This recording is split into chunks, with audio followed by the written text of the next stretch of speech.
Good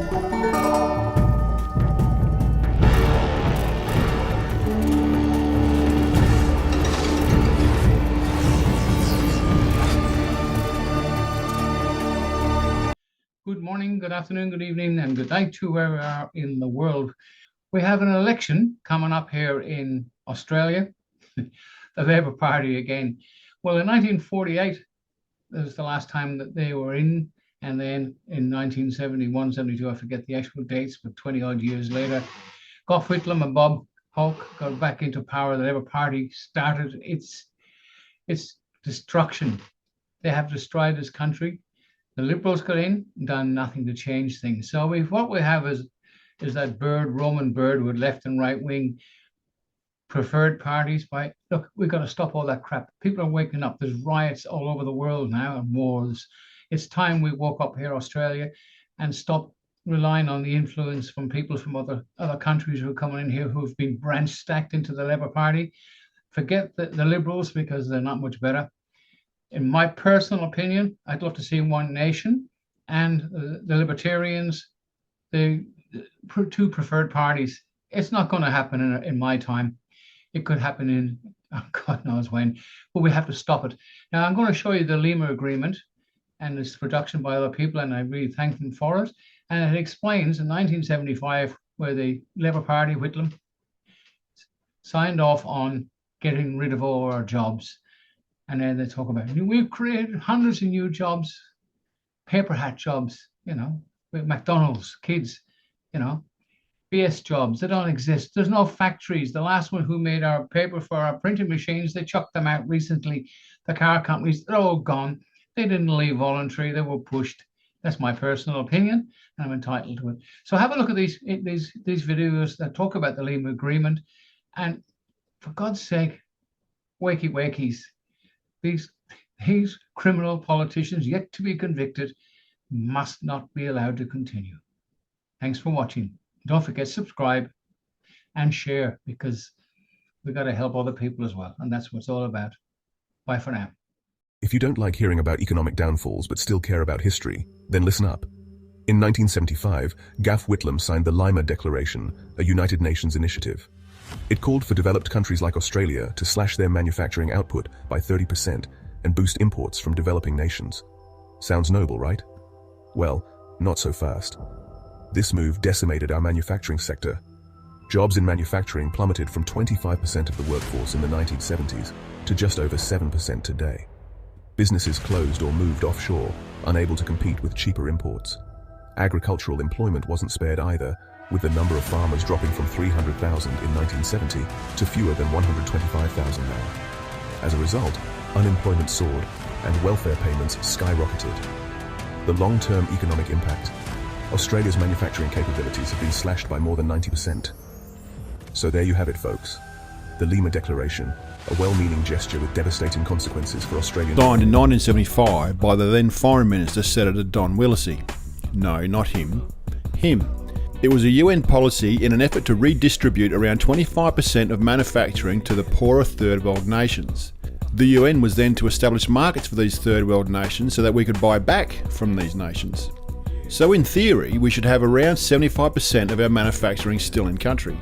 Sounds pretty good, right?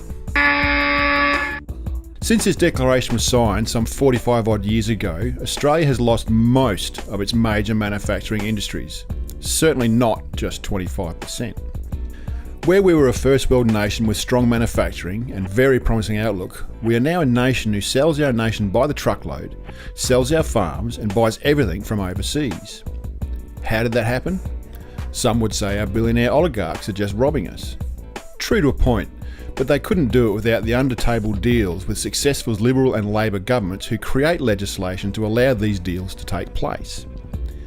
So for the past 50 years, these two major political parties have gotten fat off your taxes, the billionaires influence them through special councils and groups so that they can make the big profits, and our swamp just keeps selling off our land to foreign ownership so the parties can make themselves look good for the next election. They keep telling you it's bad if we have a hung parliament, nothing will get done, blah blah blah. Well, if the last 50 years is an indication of getting things done, I say let's hang every parliament. So this election, let's do something different. Let's vote them all last. Greens, Labor, Libs, Nats, all the big parties last. They've been rubbing us blind for long enough. Time for some honesty in the government.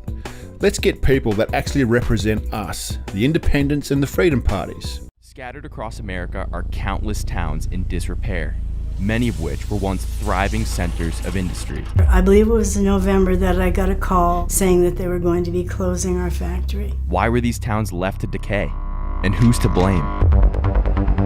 The death of the United States shoemaking industry is a story similar to every other industry that's left the country in this new age of the global economy. After international trade barriers were lifted in the late 1900s, corporations flooded around the world to take advantage of cheap labor. However, this came at a dangerous cost. Is it possible that we could bring this type of industry back? I didn't know ultimately if it was possible, but I was willing to put everything I had into it, at least to prove that it wasn't possible. No, we're not going to do this, and we can't do this, and... Are you crazy? Why are you shutting down this factory? Oh, it's impossible to manufacture here. People need jobs, and they need a purpose in life. The knowledge has only been removed for 20 years. The knowledge is here, the people are here, it just needs a re-injection of some energy. That kind of manufacturing was literally on its way to oblivion. Yes. I knew the challenge in front of me, and I knew it was insane, and I knew it couldn't be done, but I wanted to prove that we could do something different. This is the story about the death of America's shoemaking communities and the group of people working tirelessly to bring it back. This is Wilson Lake, a 560-acre body of water located in Wilton, Maine, at the base of the state's western mountains. Located 100 meters from the lake's outlet is a large wooden building, once home to the G.H. Bass Company, a shoemaking powerhouse for over 100 years. But why was this massive shoe factory positioned in a tiny, middle-of-nowhere town in Maine? Now, with 99% of all shoes sold in America in 2023 being made overseas, what happened to these factories and the communities of people who once worked in them? This is Admiral Richard E. Byrd, pioneering American aviator, polar explorer, and naval officer on an expedition to the South Pole. The boots he's wearing? Made right here in Wilton, Maine. This is Charles Lindbergh before the first ever solo flight across the Atlantic Ocean. The boots he's wearing? Also made right here in Wilton, Maine. And this is Michael Jackson in the opening scene of the Thriller music video. The loafers he's wearing? You get the point. But who were the folks that were actually making these shoes? Meet Carleen Wilbur, a former plant manager at G&H Bass. This is unfortunately quite Carleen-centered, and I got this the day I left. Has all kinds of pictures and photos. I'm a ventriloquist, that's my friend Timothy.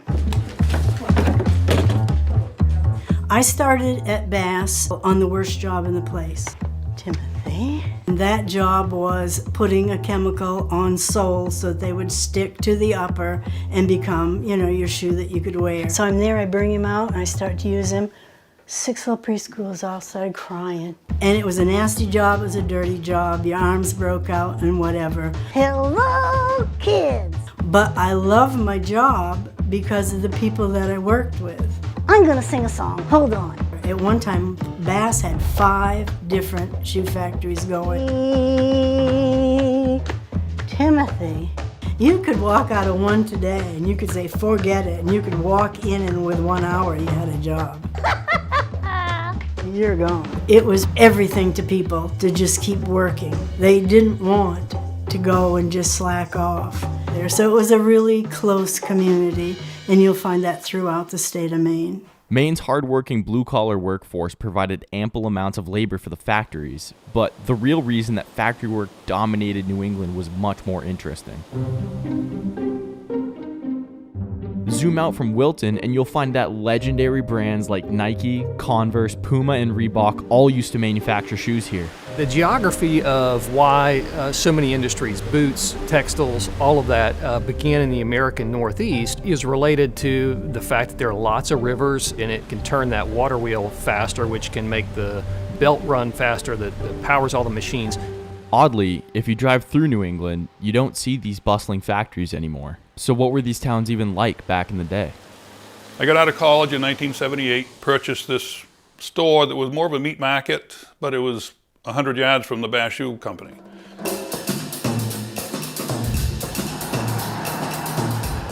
This was probably the most sustainable business you could have, but Bass was a big part of the regular traffic. Where'd you get that? Oh, I know, Palin's Market. It was a booming area. I mean, we had the Bass executives living here, and they'd stop for coffee and a newspaper. If you had the jobs there, you'd have the people there, you'd have the tax bases. We felt very secure in our financial future. When you're working on some of the best products in the entire world, you can't help but have a little bit of pride in that. There's a lot of pride because we have the talented people here. And I made pretty good money once I got the job. It was good money. I mean, I used to cash checks for these people, $180 to $350. That's a lot of money in 85. So once you were on piecework, it was, how hard do you want to work? We taught them how to work. So on the front, it said Palin's Market, world famous sandwiches, because we were feeling kind of cocky one day. People from Bass, a lot of them, especially the ladies, they'd walk down, they'd get their salads, they'd get their sandwiches. That was the prime part of my business, which we lost them all by now. So here's the owner of the store now, the owner of the building. Actually, Rick, I think, worked for Bass's. I think he was a computer guy up there. What did you do at Bass's? Huh? What did you do at Bass? What did I do at Bass? I worked in the warehouse. Warehouse? Yeah. I thought we'd stick around, but it's big business. It's one of those that it just works. You know, it goes away. Eventually. You hope not, but... The fact of the matter was, things weren't really going that well. At its peak in 1966, the footwear industry in the United States employed over 240,000 workers, making hundreds of millions of pairs of shoes a year. However, a report by the United States government found that by just 1978, employment in New England states had dropped by about 53% since their height. Threatened by the sudden dip in business, G.H. Bass sent out a letter pointing to the threat of foreign countries buying up American cattle hides, doubling them in price. It warned that as long as our politicians continued to allow cheap exports on leather, their employees would continue to lose their jobs. As foreign competition increased, Bass decided to consolidate and ship some of their production overseas. When you open up competition internationally, especially in manufacturing, you pose a tremendous threat to the current working class in your country. When you're chasing money and you're chasing margins and you have a hide that can be made for boots in the United States for $10, but you can go to Mexico for $5, ship it over here for a couple bucks, that saves you $3, and now all of a sudden you're like, well, $3 times 10,000, that's a lot of money. It was only for one reason, for the bottom dollar. I went to China. They make $7 a week. And we couldn't provide more because the country wouldn't let you do it. I didn't like seeing my shoes go there.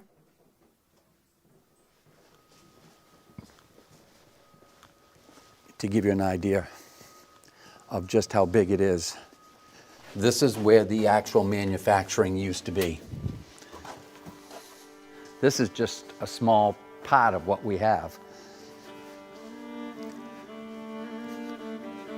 I believe it was in November that I got a call from the president of Phillips Van Heusen saying that they were going to be closing our factory.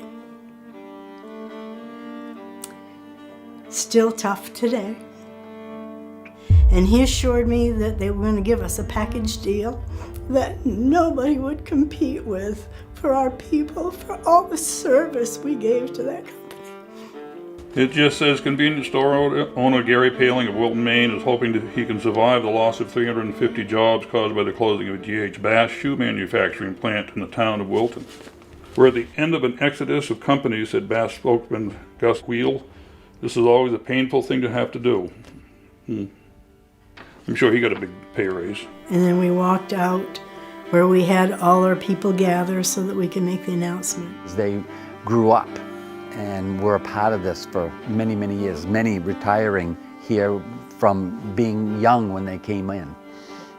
I gotta stop. And I had said to my people, I don't want anybody walking out alone. And we didn't let them walk out alone.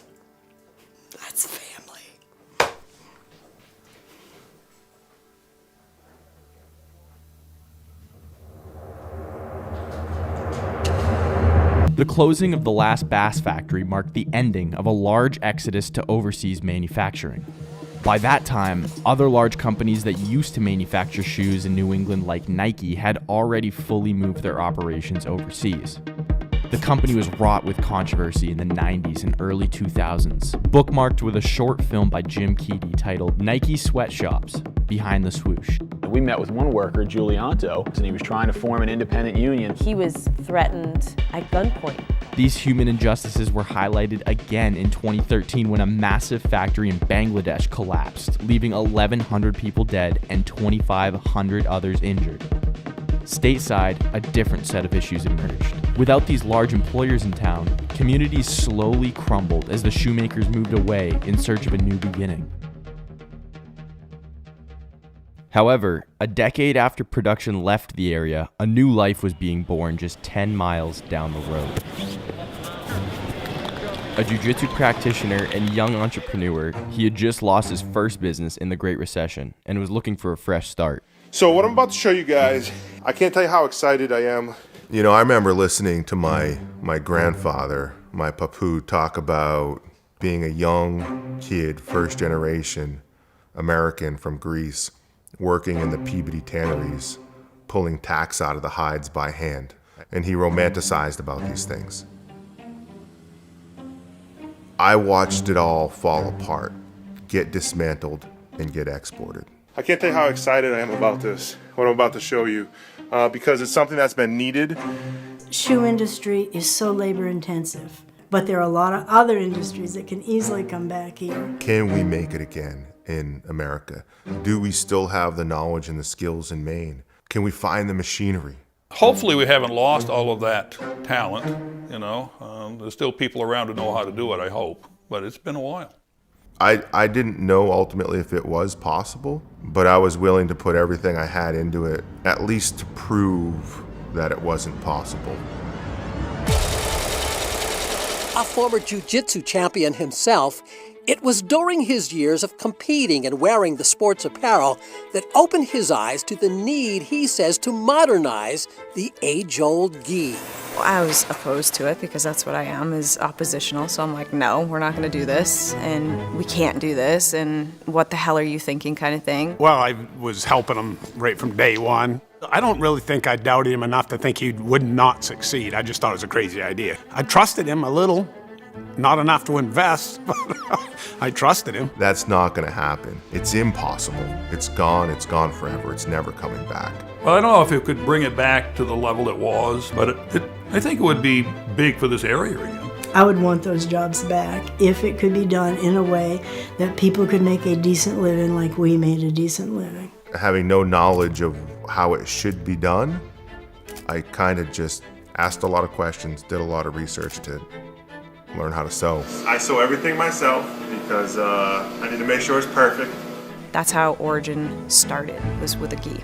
As long as we could keep our home, the lights on, the family fed, I was good. And that first week, we finished the week, and I called Dedeco and I said, we made 5 pairs of pants this week. I was like, what did I get myself into? So I had a lot of late nights by myself in my basement with a glass of whiskey. You know, like, what am I doing? And in a conversation with my father-in-law, I was like, Joe, man, I need to talk to somebody who's like been there and done that and like built something from nothing. And he's like, Pete, he's like, I've got a friend. And so we made a phone call to this guy, John. I'll leave his last name out. John said, hey, Pete, you're not special. Your ideas aren't special. And nobody gives a shit. Then he told me, you're not all in. You don't really want to win at this. I was like, no, I do. Then go all in. The next day I was at the bank signing my home away with my wife by my side for a $200,000 loan.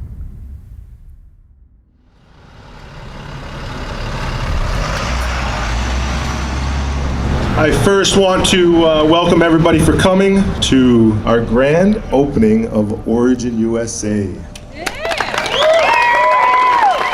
I was blessed and had the honor to serve in the United States military during a time of war.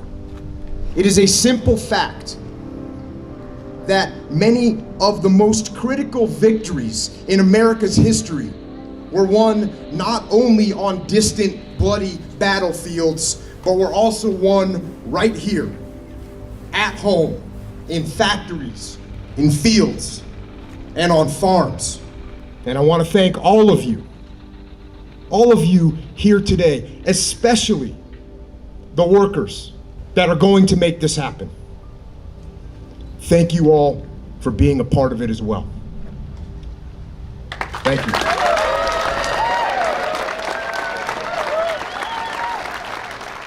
Glad to have you as part of it. And things were flowing really good, you know, we had the workforce and everything. Then he starts talking boots. I'm going, are you crazy? You know, like, and they're all leaving for a reason. I was sketch on boots. You know, focus on what we're doing here instead of, you know, getting that distraction I thought it was going to be. If you make boots, you got to make size 5, 6, 7, 8, 9, 10, 11, 12, 13, 14. And by the way, we're identifying where we want to grow. What's going to have the biggest impact on the community, but also what the community can handle. It's probably 80% of the employed people here worked in a shoe shop or a paper mill, so. How are we going to make shoes? And you said, we got the people. And then I remembered growing up, of course, who was up here? All these massive shoe manufacturers were up here. In Maine, they made boots, they made Bass, they made all these things. Bass boots, Bass shoes. Bass shoe, Dexter shoe, Hayden shoe. The knowledge is here, the people are here, it just needs a re-injection of some energy. We don't have any machinery. We don't have the workflow. We don't have the raw materials. We don't have the patterns. We don't have the dyes. Nothing. Zero. Nothing. As far as like the different shoe designs, I don't know what you want to start with. These are just all. I hired one person, Henry, and he'd been in the industry for 40 years. I gave him a piece of paper with how I wanted the boot to look, and I said, this is what we want to build. And so I'm like, I need machinery. And I had identified a few people with those skills. And I was never fearful of calling people or stopping at random mills and random places. And this one guy, Roland, he had to get rid of some machinery. And finally, I'm just like, I'm coming there right now.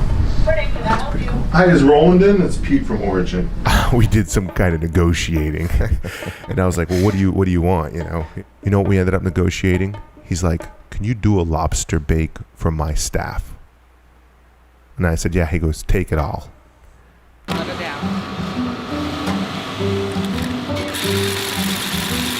In my early years, the old-time shoemakers we used to call shoe dogs.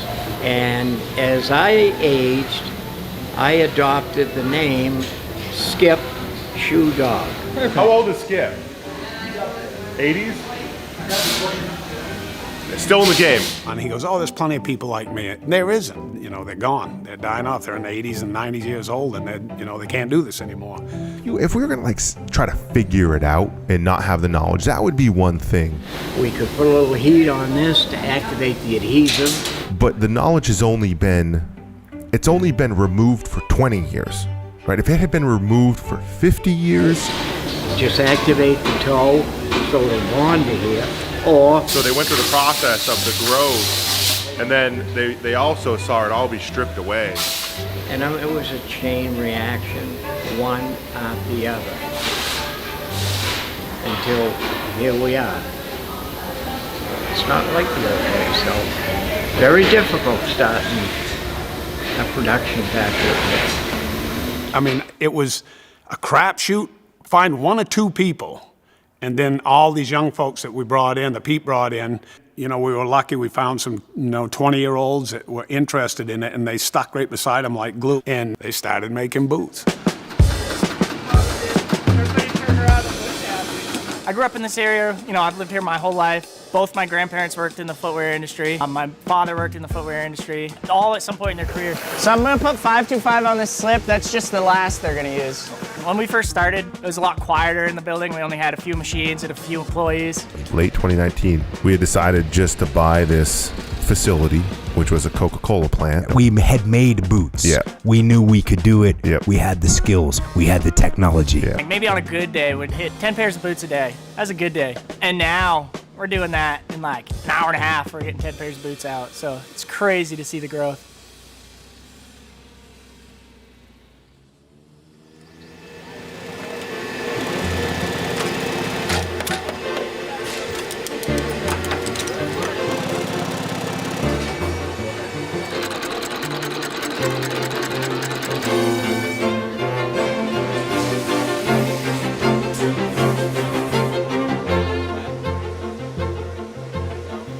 I think people are so anxious now to see products made in the U.S. again. It gives me a sense of, oh, we can still do it. It's just cool to kind of carry the baton, you know? Do you know how long it's been since we've smelled leathers? I'm very excited. Kind of like a kid in a candy shop. I just want to see what it's like today. We miss the smell of leather. Wow. So did you touch? What's that? Can we touch? Yeah, go ahead. There's so few people in this country that have knowledge of footwear. It really just shows you what a dying art it is. My first day we made 8 pairs of boots. And today we did what? 90? Right. Nice. I think there's already that slow resurgence happening. Yeah, all the machinery actually runs pretty good. It's just us trying to figure out how to make it work right has been the big thing. Grandparents or parents who lost their jobs now seeing their kids talking about this, like manufacturing and making products. That's a cool skill to have. People need jobs and they need a purpose in life. And even while Origin was growing, like factories were still leaving the area. It's cool to be part of a movement to bring that back. There is life after Bass, and there has been for all of us.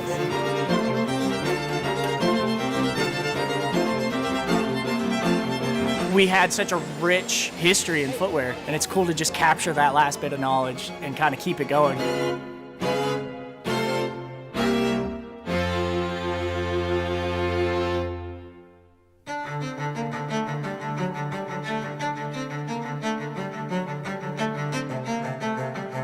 Organised, and then what happened was a pro-immigration rally was organised at the same time in the same place.